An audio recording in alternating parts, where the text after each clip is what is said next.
Before I begin, I want to say what an honor it is for me to be here with you all this morning, to thank Reverend Kane for opening the invitation for me to come and be in this pulpit with you, as I am with just about a different congregation every Sunday morning, because I believe that there are things about a congregation that I can only learn by being with you in worship. And so thank you.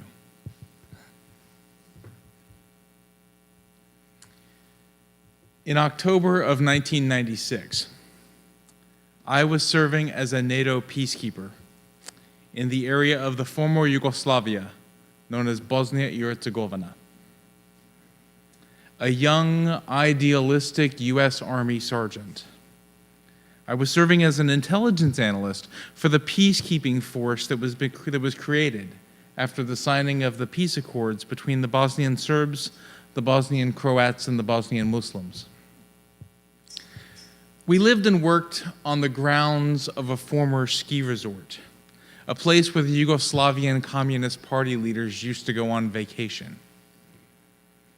It was now without power, without running water, and the building that I lived in had walls marked with craters from bullets and artillery shells, all the windows blown out. It was like camping inside the shell of a building. So each floor was assigned a local woman who would collect our laundry, wash it, and bring it back to us a couple of days later. On my floor, that woman was a sweet, grandmotherly woman of about 60 years old. When she came to pick up the laundry, she and I would often speak for a few minutes. At first, we talked mostly about America.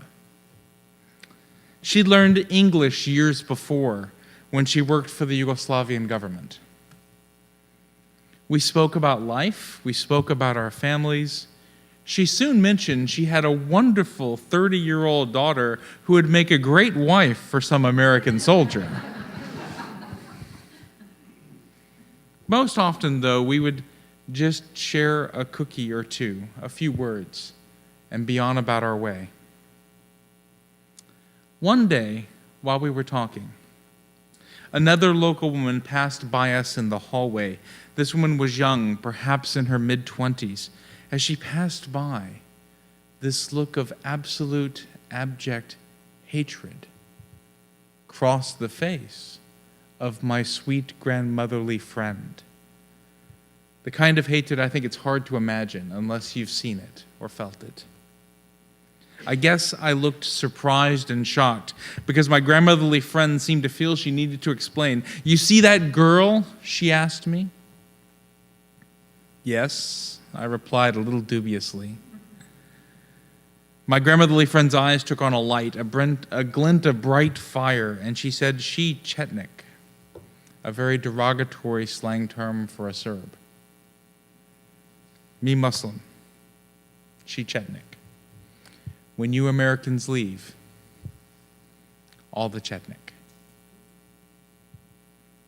Here was this sweet, grandmotherly woman who made me cookies, who wanted me to marry her daughter, discussing with me the necessity of genocide. It's hard for many Americans, especially those of my generation and younger, to imagine that kind of hatred. Those who lived through the civil rights movement in this country, which we are in part recognizing by going back to Selma again this March as the Unitarian Universalist Association, or those that lived through the Nazi regime in Europe, have had more exposure to that kind and level of hatred. A hatred that took the once beautiful city of Sarajevo and decimated it. Remember, less than a decade before the outbreak of the three-sided religious hatred-fueled war in Bosnia, the world's eyes had been fixed upon Sarajevo as it hosted the 1984 Winter Olympics. The Bosnian War was a multi-state war that began in 1992 and continued into 1995. NATO troops began arriving in early 1996, and by the time that I arrived in October of that year, there was still occasional fighting between different paramilitary units. Most of these units of irregular guerrilla soldiers, coming from all the ethnic groups, were responsible for some of the worst atrocities since World War II. I'm telling you all this morning for a reason. When I came back from Bosnia, a scared and somewhat scarred young man, I went on a search for some vision, some way that I could not only find healing for myself from what I had borne witness to, but in which I could join in the healing of this world. From that kind of hatred and religiously fueled warfare. My search for that new vision led me eventually to my first Unitarian Universalist congregation, the Tennessee Valley Unitarian Universalist Church, and to two healing and saving ideals that I had never encountered before. The inherent worth and dignity of every person. The interdependent web of all existence of which we are a part. I think that we of liberal faith sometimes forget just how radical the ideas behind those two simple phrases really are. The 7 principles seem so obvious to us, right? We sometimes wonder how anyone could have any trouble believing in them, even others in our own community. There are often calls in our movement to make the 7 principles more specific, as if they don't really ask anything of us. Deep down, doesn't everyone believe in the inherent worth and dignity of every person? Deep down, doesn't everyone believe that we're all a part of an interdependent web of all existence? When I first read those two ideas on the back of a card that a caring senior woman handed me as I visited a UU congregation one Sunday morning, I certainly did not see them as something that everyone believed in. Far from it. I had been back from Bosnia for over 2 years, still seeking to find a way to end religious hatred, but none of the social justice organizations I found seemed to have any hope of really making a difference.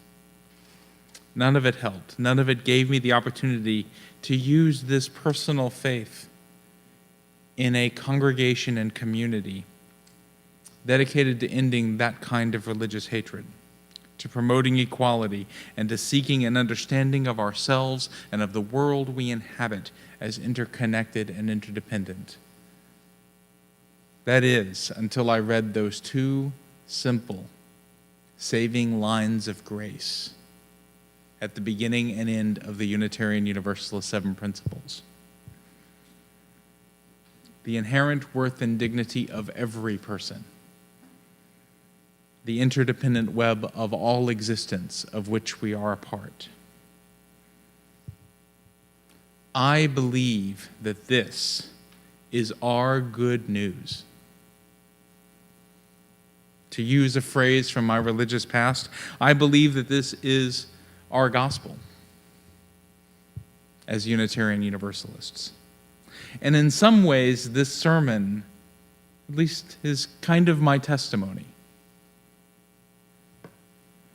For those of you that might be familiar with traditions like the Southern Baptist Church that I grew up in, you might understand what I mean by a testimony. It's a time when a person stands up and tells of the experiences in their life that have convinced them of the importance of that good news.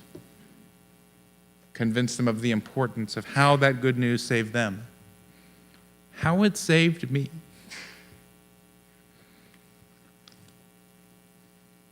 So not long ago, I was having afternoon tea in a small restaurant in Washington, D.C. That's apparently something that is done in parts of D.C. I didn't know that before. But I was having afternoon tea with another Unitarian Universalist minister, one who has been living this ministry for a long time. He has known many district executives. He has seen them come and he has seen them go in his many years of ministry. And he asked me one question: why in the world did you take this job? Though I increasingly believe I have one of the best ministries that a Unitarian Universalist minister can have, helping our congregations to be better is my ministry. I think I understand his point. I spend a lot of time in the car. I drive about 2,500 miles a month from congregation to congregation. I have a smart car, so I'm doing it as justly as I can. No, I didn't bring the smart car today. More often than not, when a congregation calls me, it's not to come preach a wonderful sermon. I hope it's a wonderful sermon. It's not to come be with a wonderful congregation on a Sunday morning. It's because something has gone wrong. Now, I also get to come to building dedications, and I get to be at the installation of new ministers. I get my share of plenty of joyful occasions. But this ministerial colleague was asking me something deeper than this. And I've been thinking about the question he asked since. You see, I'm going to tell you a little bit about my theology. I believe in all of 7 of the Unitarian Universalist principles as theological positions. I'm not saying anyone else has to believe in them that way, and I am certainly not proposing a creed of any kind. I'm just saying that these 7 ideas have deepened in me to the point that they rest as a part of how I understand how I wish the human world to be. And of the 7, the most theological, the most divinity holding ones for me are the first and the 7th principle. The inherent worth and dignity of every person and the interdependent web of all existence of which we are a part. Will you all hang with me if I do a little bit of theology for a minute? You'll hang with me? All right. Each and every one of us is a unique, valuable, and irreplaceable jewel, set in a cosmos-spanning web of intricate connection and beauty, in which who we are is reflected through the jewels of every other person around us. What supports one of us supports us all. What harms one of us harms us all. We are all connected in that web, whether we are Bosnian Muslim, Bosnian Serb, Bosnian Croat, American liberal, American conservative, police officer, protester, Fox News commentator, Ukrainian or Russian, Palestinian or Israeli. The amazing vision that began my healing from the atrocities that I had borne witness to was this simple, beautiful, interconnected understanding of our world and our place in it. And I believe it is one of the most radical theological ideas ever espoused.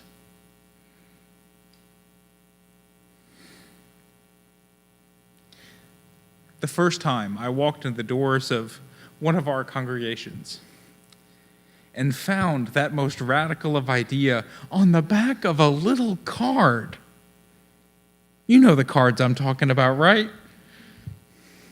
That somebody handed me. I knew I was home. I knew I'd found my answer to how I could help be part of the healing of this world.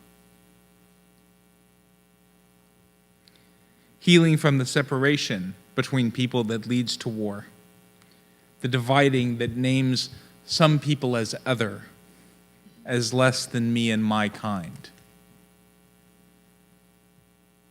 This is at least part of why I am a Unitarian Universalist. But it does not answer the question fully asked over afternoon tea by my dear colleague. The question why I said yes to serving as the district executive for the 71 congregations of the Joseph Priestley District, to leave my congregation a mile from the beach in Ventura, California.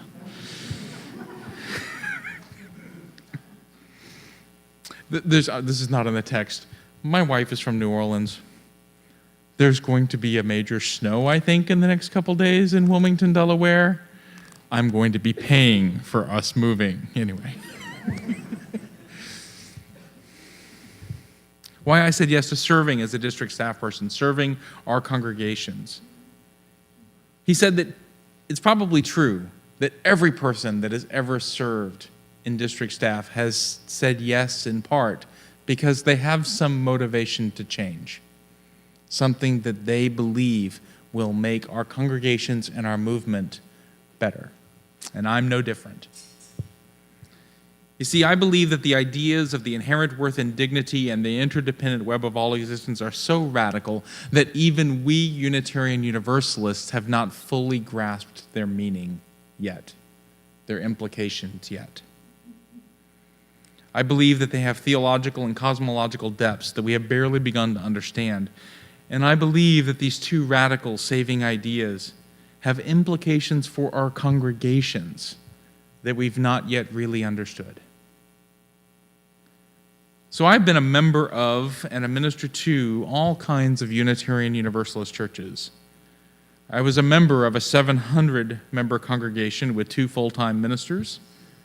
I have attended a 100-member lay-led congregation that was more fellowship than church and once described me to the president of the association as, "Reverend Sinkford, I'd like you to meet David Pyle." I was a seminarian at the time. He's the closest thing to a minister Galveston can stand.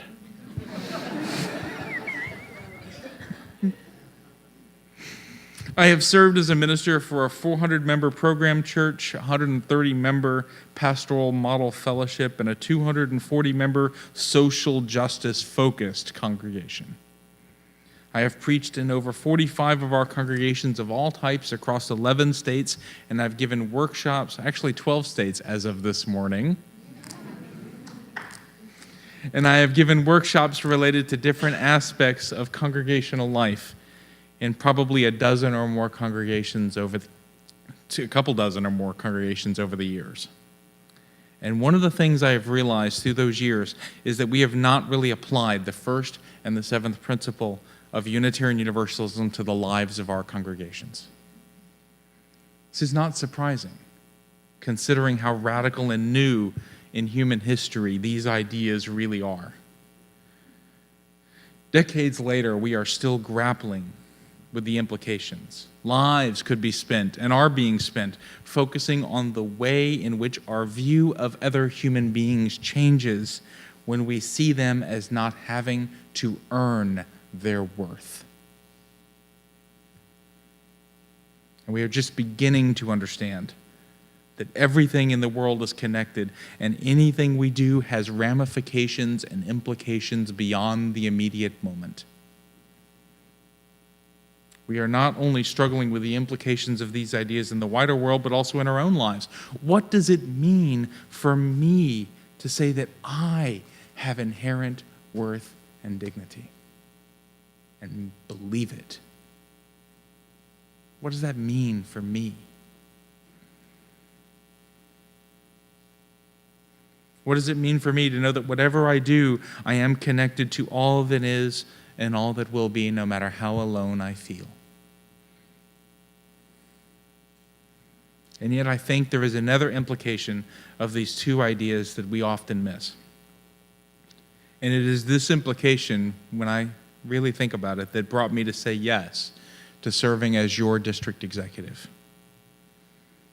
And it's the passion behind my ministry to support the growth and vitality of all of our congregations, To get at it, let me change a couple of words in the principles. The inherent worth and dignity of every congregation. Every congregation is connected in an interdependent web of all existence of which we are a part. I believe we too often fall into a kind of competition amongst our congregations that is both unhealthy and unhelpful. Smaller congregations can sometimes feel like they're not as worthy as some of the larger congregations within the movement. Larger congregations can feel as if they have little to nothing in common with those that are smaller. And congregations of all sizes are often made to feel that their worth is linked to whether or not they are growing numerically. While I'm not making an argument for radical equality, and neither does the first principle, what I am saying is that each of our congregations is worthy and of value, no matter their size or stage. There may be better ways for them to be, and I really want to help them find those better ways. But if we begin with a stance that we're good enough, maybe then we won't be so stuck. The lesson the first principle has for us is to accept what an amazing thing it is. Amazing thing it is in today's world for any group of Unitarian Universalists to come together and form a congregation. No matter where it is or how many of them there are or whether they own their own building or not, and I know you all just paid off or are about to pay off the mortgage. Amen. Pay down the mortgage. See, I'm hopeful.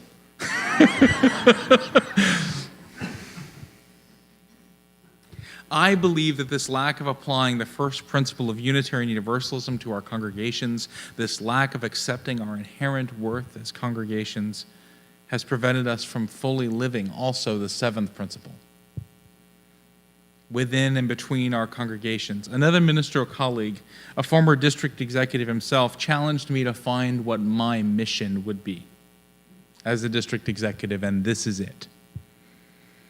To help our congregations to see that living the seventh principle of the interconnected web of all existence of which we are a part calls us to building the connections and interdependence between our congregations.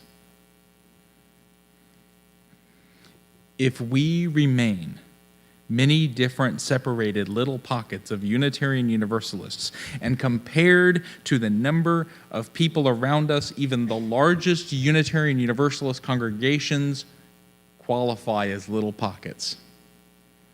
All Souls DC is a little pocket. All Souls Tulsa, with their 1,900 members, is a little pocket in the Tulsa community. If we remain little pockets of Unitarian Universalists, then we are not living the power behind the seventh principle. If we limit the effect we can have on the world by remaining in our little silos. I left serving one congregation and accepted coming to serve 71 congregations because I believe the seventh principle calls us to form that interdependent web of all congregations. I believe we are called to understand our liberal faith movement not through the lens of our one congregation, but as all of the Unitarian Universalists everywhere. Those in our congregations and those in others in congregations, and those that have not found a kind of UU congregation that they can feel comfortable calling home yet. And so I and your district staff will be continually creating opportunities for you to step beyond the walls of the sanctuary, of this beautiful sanctuary, and join with other Unitarian Universalists across the district, the region, the country, and perhaps even the world. I dream big. It may be joining in cluster activities and workshops with other congregations near you. It may be in attending a district assembly or going to General Assembly of Unitarian Universalists from across the country. It may be joining with other congregations in social justice and social witness efforts, or in supporting youth and young adult programming. It may be in sharing religious education staffing with other congregations in your area.